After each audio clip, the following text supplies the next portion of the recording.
Some towns have secrets, and some secrets are kept alive by the people who pretend nothing's wrong. I'd never heard of Hallow Pines before last summer. It wasn't on any map, not on GPS, not even on roadside signs. The only reason I found it was because I got lost. My phone died hours earlier, and the back roads had no signals, no lights. I was running low on gas when I saw the sign. Hallow Pines. 2 miles relief washed over me. A place to stop, maybe grab food, fill up my tank. The road narrowed, lined with ancient pines that leaned so far overhead they blotted out the sky. When I finally entered town, it was like stepping back 50 years. Old brick storefronts, a single diner with flickering neon, a gas station with an ancient pump, and people standing still. Literally, they stood on sidewalks, in front of shops, staring blankly into the fading light. When I slowed my car, dozens of heads turned in unison, eyes locking on me. My stomach dropped. Still, I pulled into the diner, because where else could I go? The bell above the door jingled as I stepped inside. Conversation hummed, normal and lively, like any small-town diner. But here's the thing. Outside, no one had spoken. Not a word. The waitress, cheerful and tired-looking, handed me a menu. Coffee? Pie? She asked like nothing was wrong. I nodded, sat, tried to calm myself. Through the window, I watched the street. The people outside hadn't moved. They just stood, staring toward the diner, toward me. When the waitress brought my pie, I asked, "What's going on out there? Why are they—" She stiffened. Her smile faltered for half a second before she forced it back. "Don't mind them. It's almost time." "Time for what?" I asked. But she walked away without answering. At 11:59 p.m., it began. The street outside went dark. Not dim, not shadowed. Pitch black, as if the world itself had blinked. The lights inside flickered. The other diners froze mid-sentence, mid-bite, like someone pressed pause on reality. Then, everything rewound, plates refilled. Coffee mugs went from empty to full.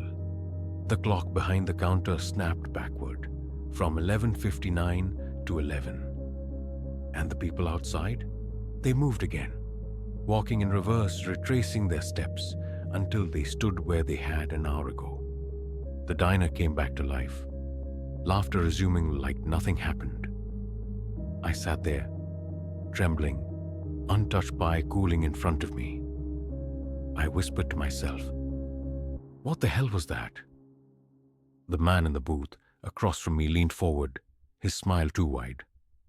"Reset night," he said. "Happens every night.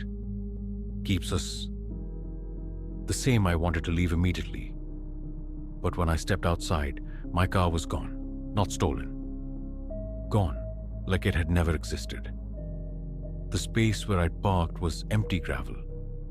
The gas station attendant waved from across the street, gesturing me over. Desperate, I jogged to him. "You're not from here," he said, not a question. "No," I admitted. "I got lost. My car." He shook his head slowly.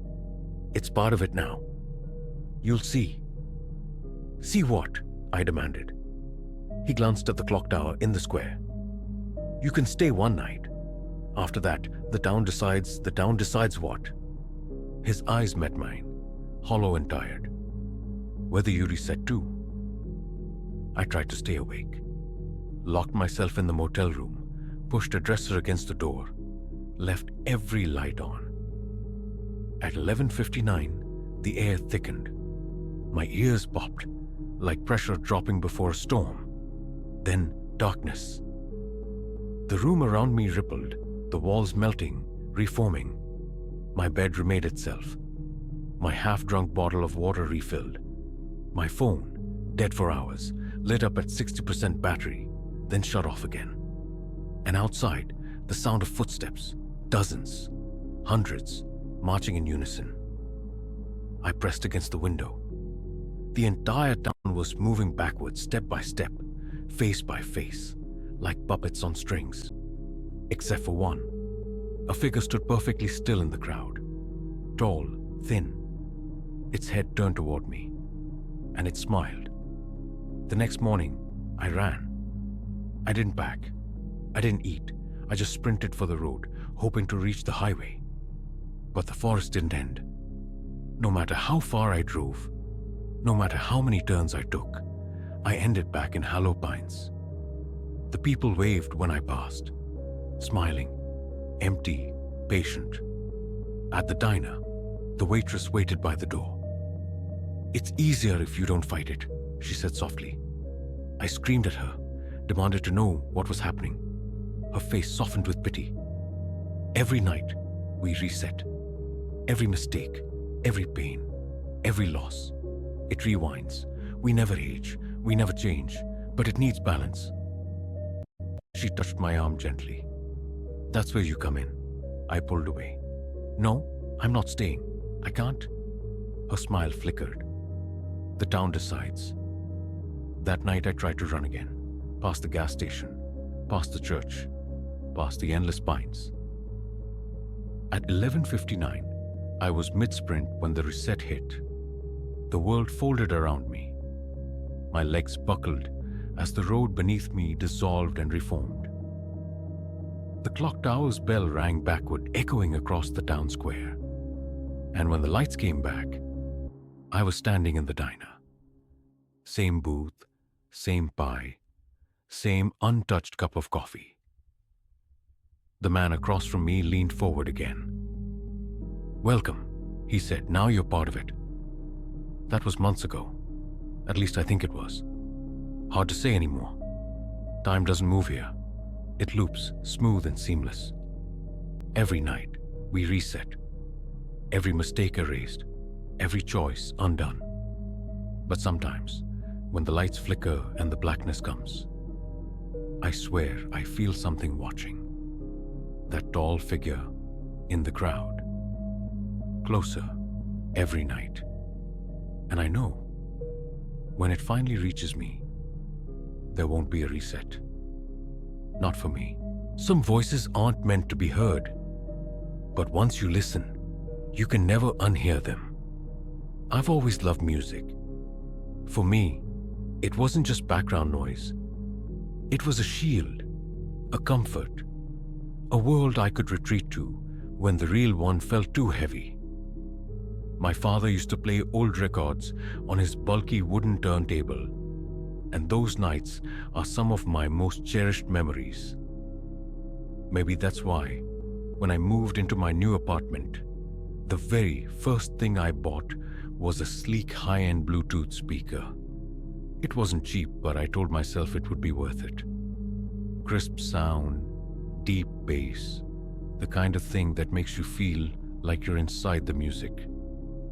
But what I didn't know was that this speaker would play more than music. It would play something that should never have been heard. The first night I set it up, everything seemed normal. I connected my phone, queued up a playlist, and let the songs fill the empty apartment. The walls seemed less bare with the sound bouncing around, and I fell asleep on the couch with a smile. At 3:17 a.m., I woke up. Not because of a song, but because of static. The speaker was on. I hadn't left it that way.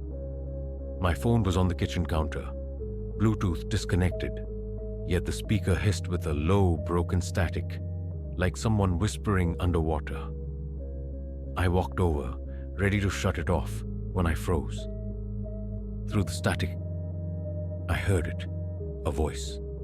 Faint, garbled, almost impossible to make out. "Hello." It was so soft I thought I imagined it. My chest tightened. I unplugged the speaker immediately and threw it under a blanket. Silence. After a while, I convinced myself it was just interference. A neighbor's radio bleeding through, or maybe even some weird signal. I went back to bed. But I couldn't shake the feeling that the voice wasn't random. It had said hello directly to me. The next night, I decided to test it. I plugged the speaker back in, connected my phone, and played soft music. Hours passed, nothing strange. But just as I began to drift off, the music stopped. The playlist ended, and instead of silence, the speaker filled with static again. I sat up in bed, heart hammering, staring into the darkness. Then the voice returned, stronger this time. "Can you hear me?" My skin broke into goosebumps. It wasn't random noise. This was someone speaking. Someone who knew I was listening. "Don't be afraid." The voice was distorted, like it was coming from the bottom of a well, but I felt a cold certainty in my gut. It wasn't traveling across wires or airwaves. It was closer. Too close. "Let me in." I yanked the cord from the wall again. My hands shook so badly I nearly dropped it. I wanted to throw the thing away right then and there. But a part of me was curious. Who or what was talking through my speaker?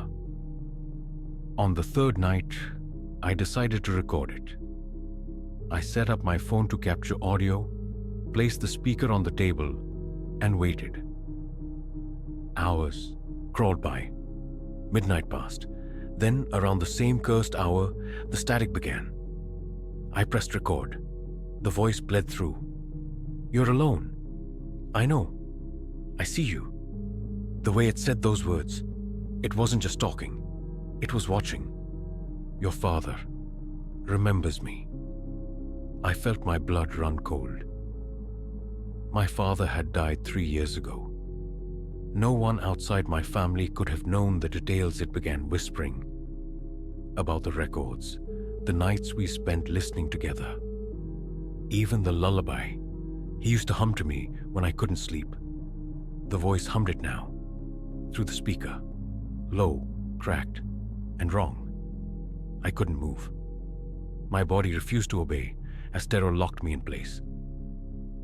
He says, "Come closer." The lights flickered. My phone slipped from my hands. I unplugged the speaker, but this time, the voice didn't stop.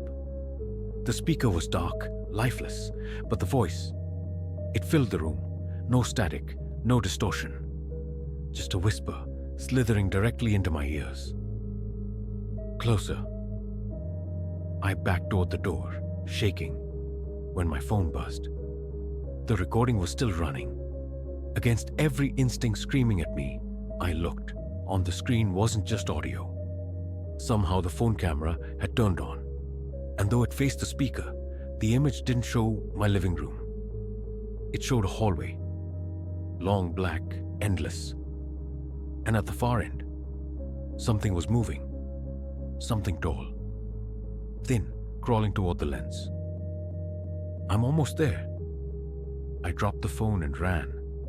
Out the apartment, down the stairwell, into the night air. I never went back, not to that apartment, not to retrieve my things. The landlord called weeks later, furious about rent, but I didn't care. I couldn't, because the recording followed me. I don't know how, but no matter what device I own, the file appears. My new phone, my laptop, even a borrowed tablet, it always shows up, sitting in storage like it belongs there. And every time I play it, the figure in the hallway is closer. The last time I checked, it wasn't at the far end anymore. It was almost at the screen. Its head tilted, its mouth opening wider than humanly possible. And over the audio, the voice whispered, clear as day, "I'm here.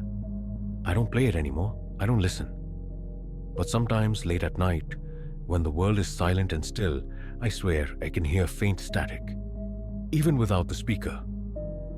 I don't know what will happen when that figure finally steps out of the hallway. And I don't want to find out. But deep down, I know, whether I listen or not, it's already on its way. Sometimes, the worst things aren't in the dark forest.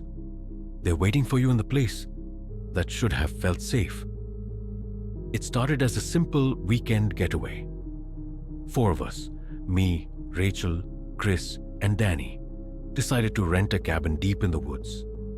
No Wi-Fi, no city noise, just us, a fire pit, and maybe a few beers under the stars. We were exhausted from work and school, so the idea of escaping everything sounded perfect. The drive took nearly 4 hours, winding roads with trees closing in on both sides, until we finally reached the clearing. The cabin stood small but sturdy, its wooden frame darkened with age. It wasn't fancy, but it was cozy enough. 1 main room with a fireplace, 2 small bedrooms, and a kitchen that looked like it hadn't been updated since the 70s. That first night, everything felt normal. We cooked, laughed, played cards, and fell asleep to the sound of crickets. But looking back, I think the forest had already noticed us. The next afternoon, as Rachel and I went to gather firewood, we noticed a man standing at the tree line. He wasn't hiking, wasn't moving, just standing there, watching. His clothes looked old, torn in places, and though we called out a polite hello, he didn't respond. Instead, he turned and disappeared into the trees. We told the guys when we got back, but Chris just shrugged. Probably another cabin owner. Don't freak yourselves out, but here's the thing. We'd passed no other cabins for miles. That night I couldn't sleep. Every time I closed my eyes, I pictured that man, standing just beyond the tree line, staring.